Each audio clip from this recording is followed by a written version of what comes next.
এই কিতাবখানা এই জন্য দেওয়া হয়েছে, এমন একটি সময়ের মধ্যে জাহেল যুগ ছিল, যেই যুগের মধ্যে ভাই ভাইকে চিনত না, আপন কাউকে চিনত না, মাকে চিনত না, বাবাকে চিনত না, গালিগালাজ করতো, খারাপ ভাষা খারাপ আচরণ করতো, মা বোন চিনত না, বেহায়াপনা ছিল, অন্যায় অত্যাচার জুলুম নির্যাতন যাকে বলা হয় অসংখ্য বার এমন খারাপ অন্যায় অত্যাচার করতো, জুলুম নির্যাতন করতো, এমন অন্যায় করতো। আল্লাহ রাব্বুল আলামিন ১,৫০০ বছর আগে এমন অন্যায় জুলুম বন্ধ করার জন্য রহমাতাল লিল আলামিনের হাতে কোরআনুল কারীম নাযিল করেন। সুবহানাল্লাহ। আমার হাতে সেই কোরআন।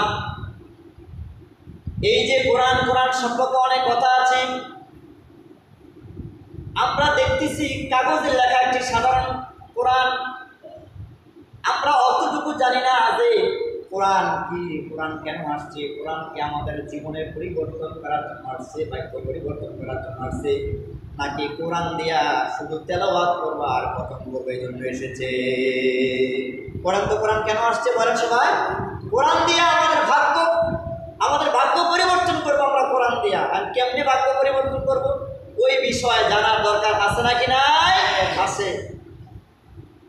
এবার সমাজের মানুষগুলি কোরআন বোঝে না, জানে না কোরআন কি জিনিস।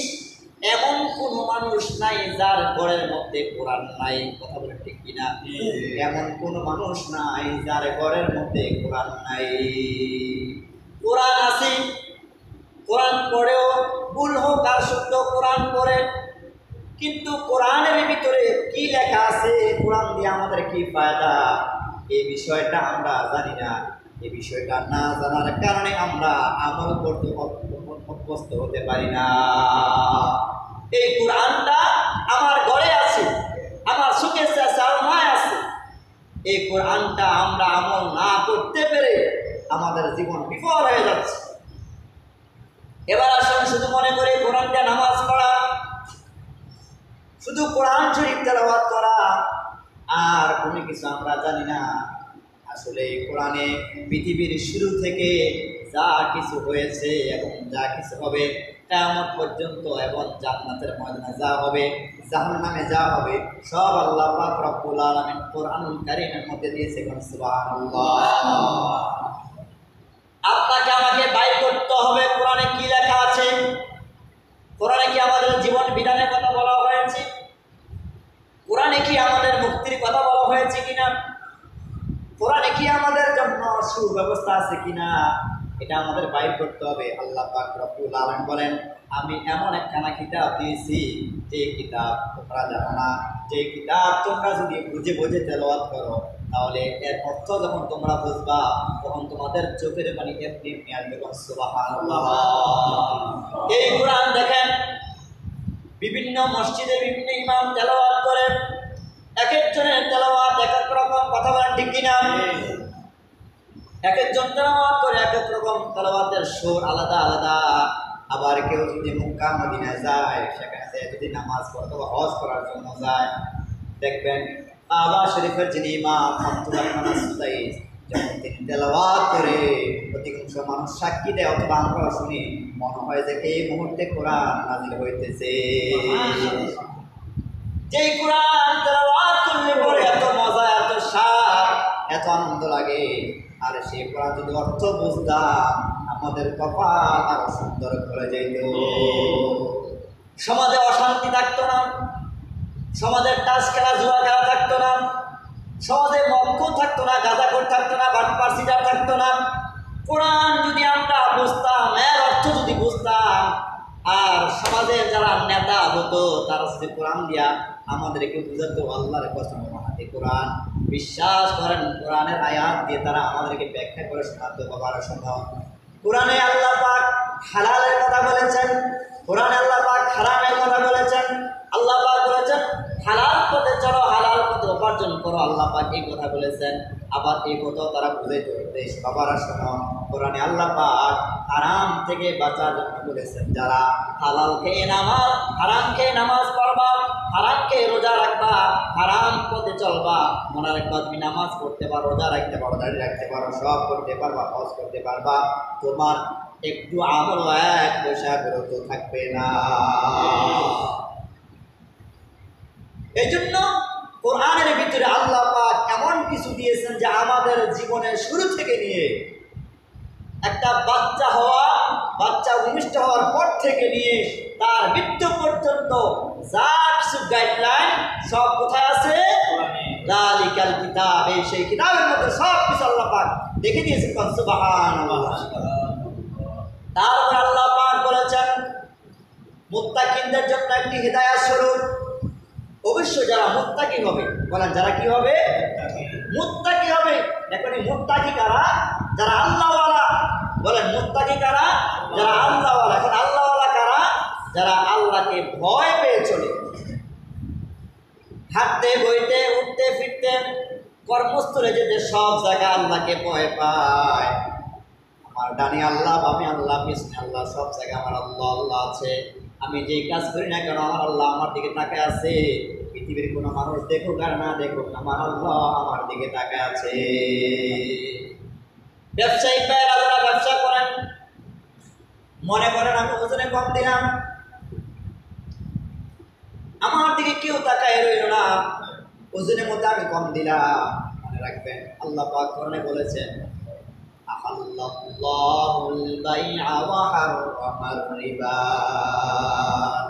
আমি ব্যবসাকে হালাল করেছি আর সুদকে অথবা যেটা হারামকে আমি হারাম করেছি। ব্যবসাকে আমি হালাল করেছি, এই হালাল ব্যবসার মধ্যে তুমি বলেন এই হালাল ব্যবসার মধ্যে আপনি কি ভেজাল ঢুকিয়ে দিলেন? ওজনে কম দিলেন, মনে করেন কেউ বুঝলো না, ওজনে কম দেয় কি দেয় না? বলেন কথা বলেন, ওজনে কম দেয় কি দেয়? আপনি দোকানদারি করেন, আপনি বাজারের মধ্যে বড় ব্যবসায়ী, কোনো সমস্যা নাই। আপনি যদি 10 টাকার জিনিস কিনে 15 টাকা বিক্রি করেন, 12 টাকা বিক্রি করলে আপনার চলে। ওই জায়গায় অতিরিক্ত 3 টাকা লাভ করেছেন, ইচ্ছা কিন্তু লাভ করেছেন, মনে রাখবেন এটা হারাম হয়ে গেছে। এই হারাম দিয়ে যদি আপনি আপনার সমাজ পরিচালনা করেন, আপনি আপনার ছেলে মেয়েকে খাবার দাবার খাওয়ান, সম্পূর্ণটা আপনার হারাম হয়ে যাবে।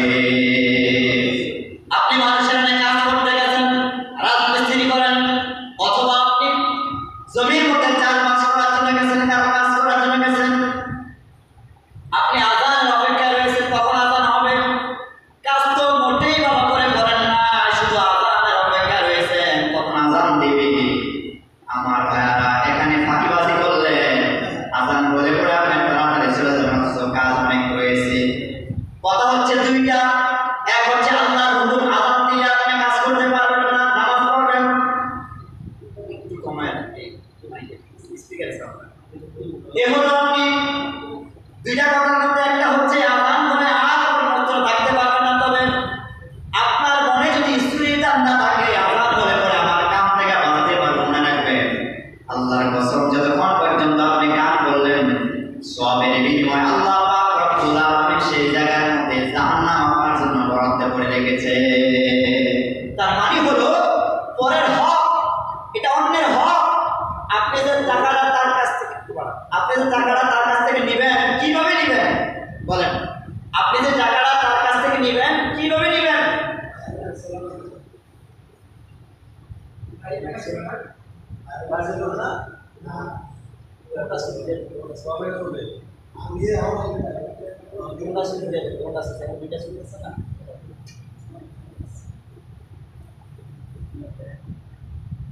তাহলে ব্যবসার ক্ষেত্রে যেমন হালাল করতে হবে, হালাল ব্যবসা। যখন আপনি কর্মস্থলে গেলেন, কাজ করতেছেন, যখন আপনি কাজ করতে যাবেন, তখন আপনাকে এই দিকটা খেয়াল করতে হবে, আমি কাজ করতেছি, অন্যজনে কাজ করতেছি, আমি মালিকের কাজ করতেছি, আমি এখানে ফাঁকিবাজি করতে পারবো না। কোরআন তাদের ব্যাপারে বলেছেন, যে সমস্ত মানুষগুলি ওজনে কম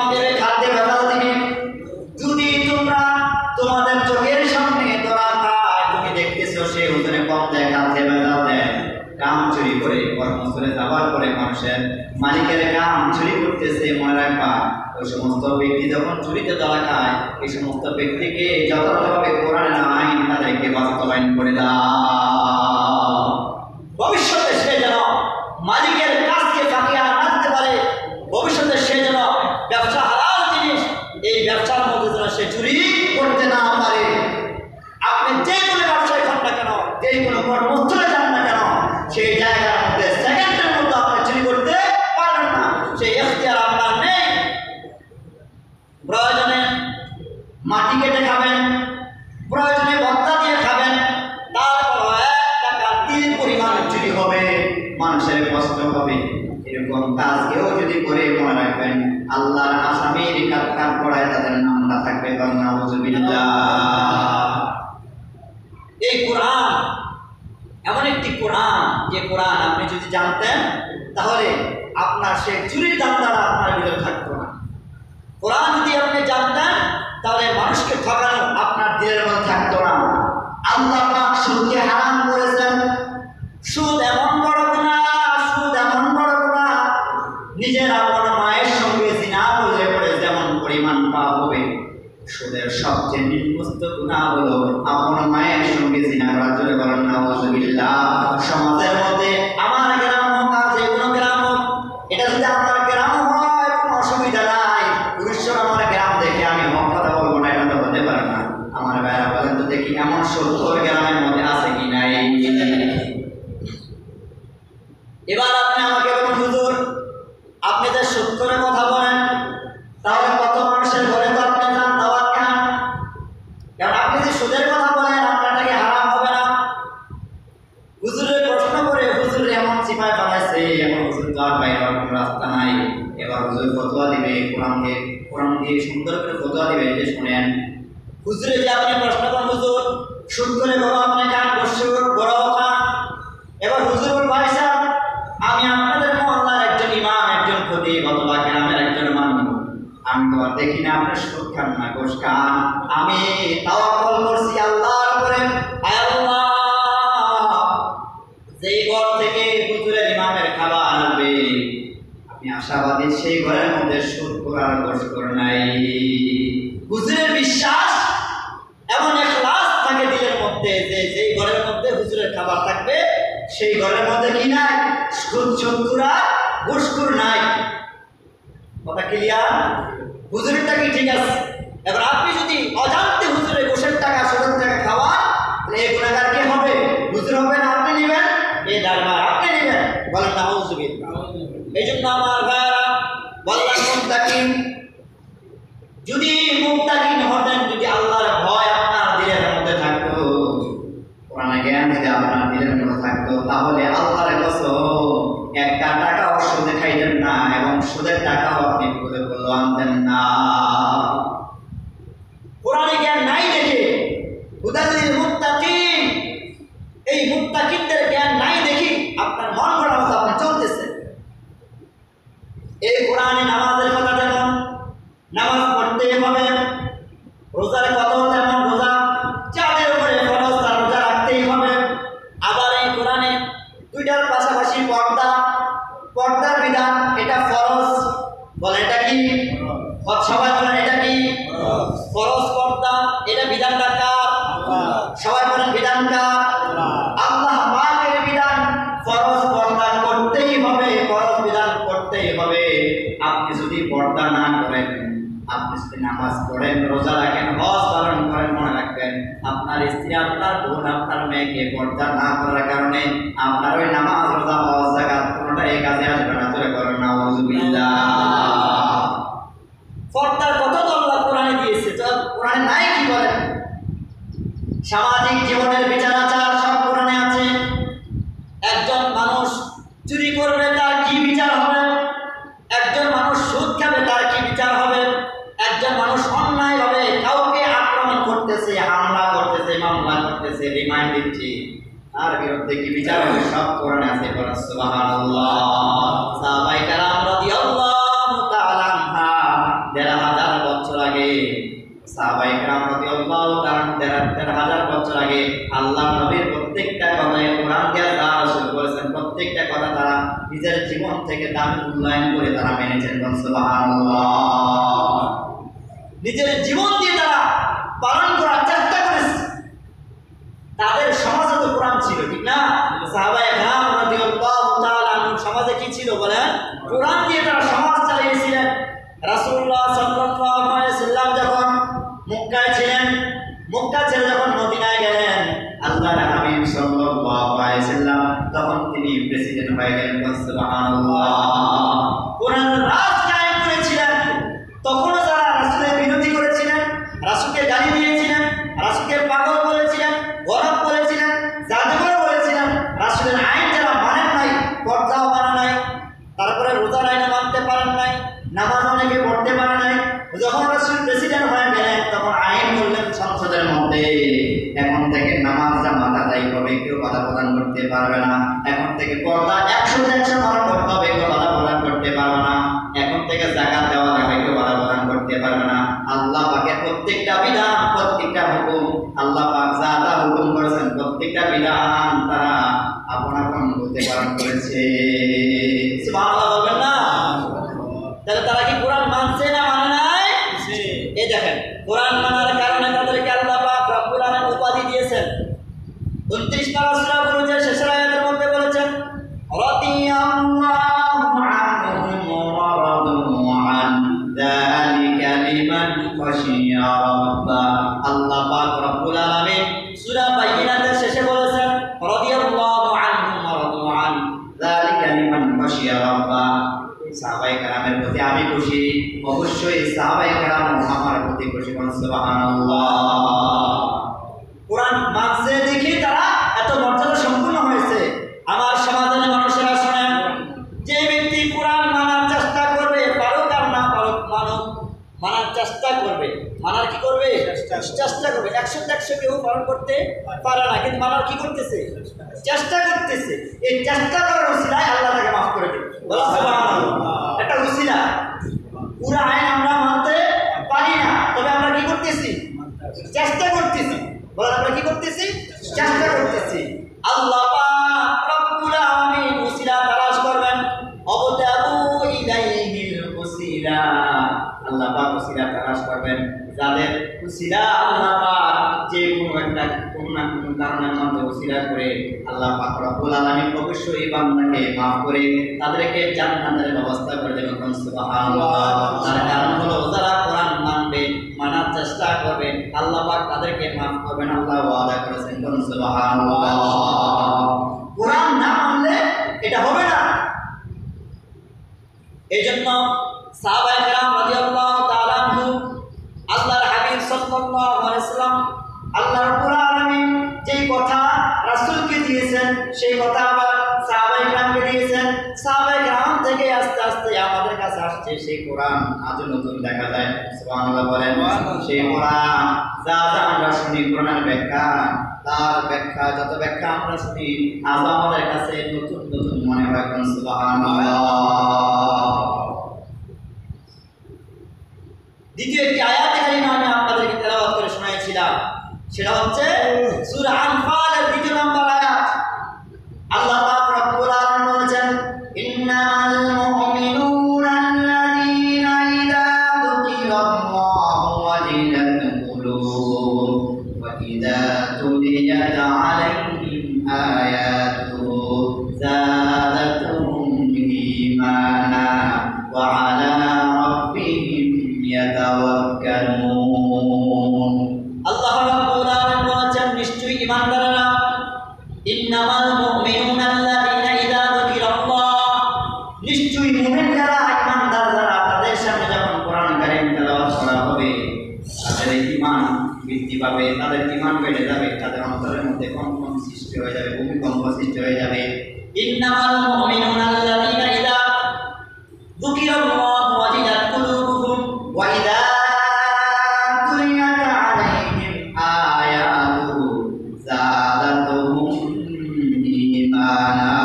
আল্লাহ পাক তাদের ঈমানকে আরো দ্বিগুণ পরিমাণ বৃদ্ধি করে দিবেন। সুবহানাল্লাহ। ওয়া আলা রাব্বিহিম ইয়াতাওয়াক্কালুন।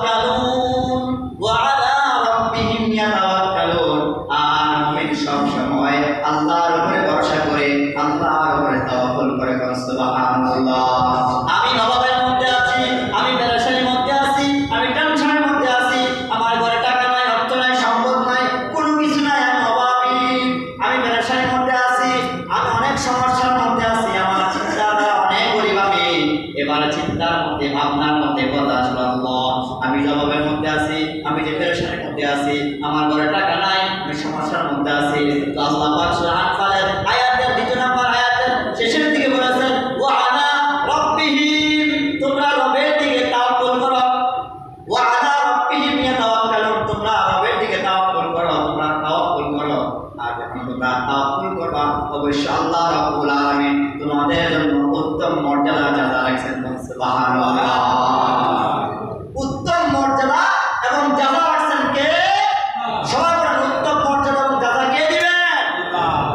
কি মানলে? কোরআন মানে এবং তাওয়াক্কুল তো আল্লাহ, যদি পুরোপুরি তাওয়াক্কুল থাকে। পেরেশানিতে আছেন, অভাবের মধ্যে আছেন, সন্তান প্রবাসে গেছে, খুব বিপদে আছেন, টাকা পয়সা পাঠাতে পারতেছে না, প্রচুর পরিমাণ বিপদের মধ্যে আপনি আছেন, অথবা উপযুক্ত মেয়েটা বিবাহ দিতে পারতেছেন না, অথবা ছেলেটা বেকার, কোনো কাজকর্ম দিতে পারতেছেন না, তখনই যখন আপনার দেওয়ালের মধ্যে পিঠ লেগে গেছে, তখনই আপনার কাছে বলবেন, আয় আল্লাহ, আপনি ছাড়া আমার আর কেউ নাই, আপনি ছাড়া আমার আর কোনো রাস্তা নাই।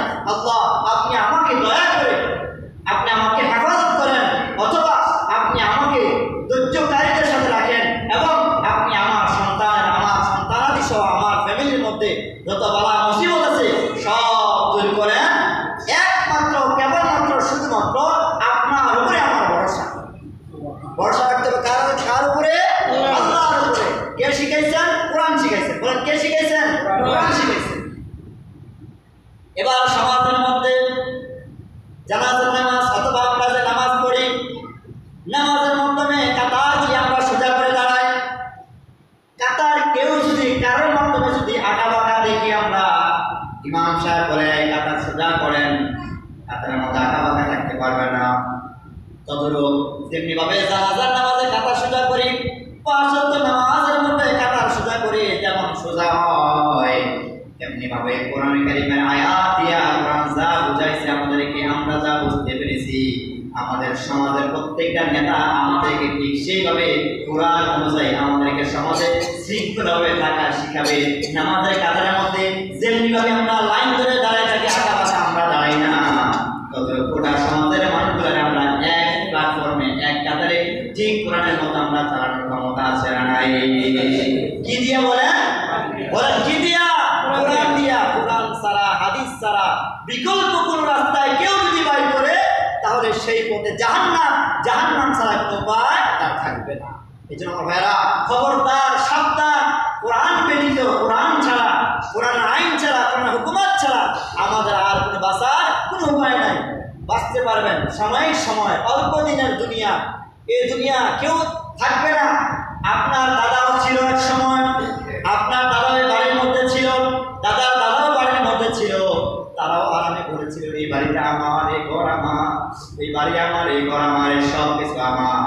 আজকে এমন পর্যায়ে চলে গেছে, আজকে তারাও নাই, এক পর্যায়ে আপনার বাবা, অনেকের বাবাও নাই, বাবার পরে সিরিয়ালের সন্তান আছে, সন্তান এক সময় থাকবে না, আস্তে আস্তে আপনার কেউ থাকবে না। 100 বছর অথবা 200 বছর আগে আপনার নাম বন্ধ ছিল না, আবার 150 বছর পর অথবা 200 বছর পরে আপনার নাম বন্ধ থাকবে না। কথা বলেন ঠিক কিনা?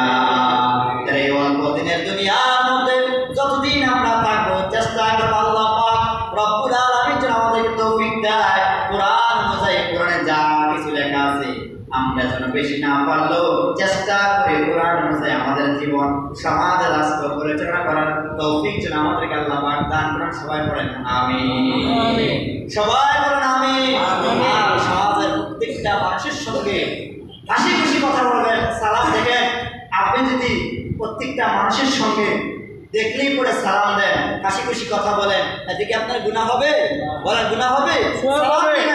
সালাম দিবেন।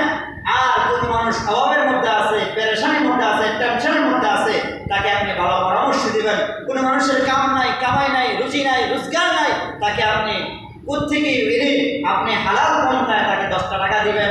অথবা কারো যদি ব্যবসা বাণিজ্য না থাকে, সমস্যার থাকে, অভাবের মধ্যে থাকে, তাহলে আপনি তাকে আপনার দর্শন মিলে তাকে সাহায্য বা সহযোগিতা করবেন। আল্লাহ পাক করে বান্দা যেন কোনো কাজ করে, কর্মস্থল করে, ভিক্ষা না করে, সে যেন কোনো কাজ করে খেতে পারে। পারবেন না ইনশাআল্লাহ? এটা কোরআনের কথা। সাহাবায়ে কেরাম এই কাজই করেছিলেন। আল্লাহ পাক রব্বুল আলামিন আমাদেরকে এই কোরআনের হুকুমাত কোরআন কারীমের প্রত্যেকটা আয়াত যেন আমরা প্রকৃত